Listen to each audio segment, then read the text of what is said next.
Hello, আসসালামু আলাইকুম বন্ধুরা। আজকে চলে আসছি আমি মেহেদী হাসান আপনাদের সাথে সুন্দর একটি ভিডিও নিয়ে। তা হচ্ছে আয়নাঘর ভ্রমণ। তো আয়নাঘর জিনিসটাকে আমরা যেমনটা ভাবছিলাম আসলে জিনিসটা তেমন একদমই না। তো এটা হচ্ছে সেই আয়নাঘরের সামনের অংশ। এখানে ভাঙাচোরা অনেকগুলো গাড়ি। মনে হয় যেন অনেক বছর থেকে এই এলাকায় কেউই প্রবেশ করে না। এরকম একটা পরিবেশ এখানে। গা থমথমে। তো আসুন ভিতরে ঢুকে দেখা যাক। তো সবার আগে আমরা সিঁড়িতে আসলাম।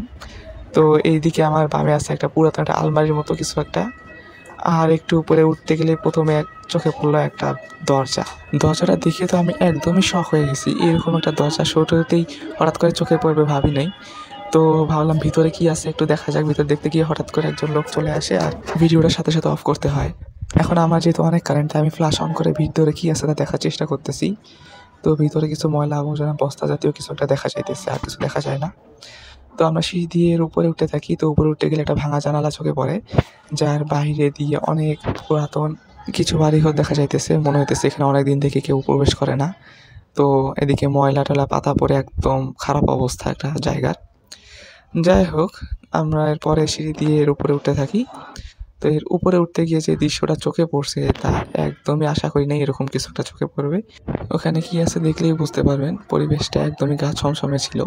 তো এই ভিডিও করতে যেয়ে হঠাৎ করে একজন লোক সামনে চলে আসে আর ভিডিও করার জন্য বারবার বকাঝকা করতে থাকে। তো কোনরকম আমি এটা ম্যানেজ করে নিয়ে আবার সাহস করে ভিডিও করতে যাই। তো রুমের অবস্থাগুলো আপনারা দেখতে পাচ্ছেন। একদম পরিত্যক্ত কিছু রুম, ওটা অফিস রুমের মতো লাগতেছে অনেকটা। মনে হয় অনেক বছর থেকে এইভাবেই পড়ে আছে, কেউ ভিতরে ঢোকে না, কিছু না।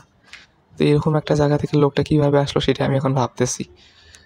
যাই হোক, তো রুমের ভিতরে কি আছে দেখাই। তেমন কিছুই নাই বলতে গেলে, অনেক পুরাতন ভাঙাচোরা একটা রুম। সবগুলো রুমের প্রায় একই অবস্থা, একটা করে বাথরুমের মতো মনে হয় আছে। তো চলো এবার অন্যান্য রুমের ভিতর কি আছে সেই জিনিসগুলো একটু দেখা যাক।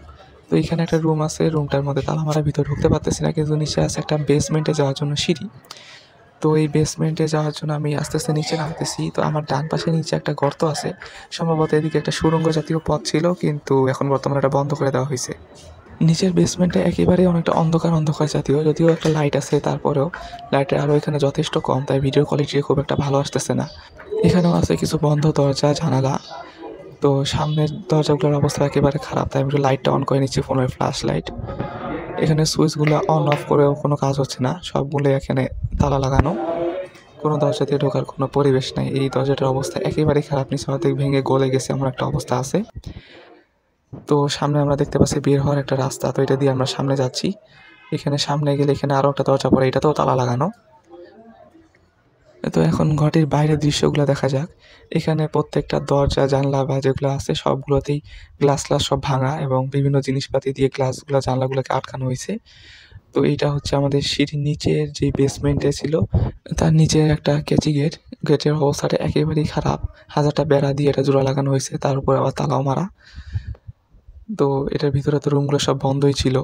আর এদিক থেকে যদি আমরা অপর সাইডে দেখি তাহলে সেখানেও দেখা যায় যে এখানেও একটা দরজা আছে, অনেক পুরাতন, তালা মারা। আর এটা একটা সরকারি প্রশাসনিক ভবন, জন্য আমি আসলে এর পরিচয়টা জানাতে পারছি না।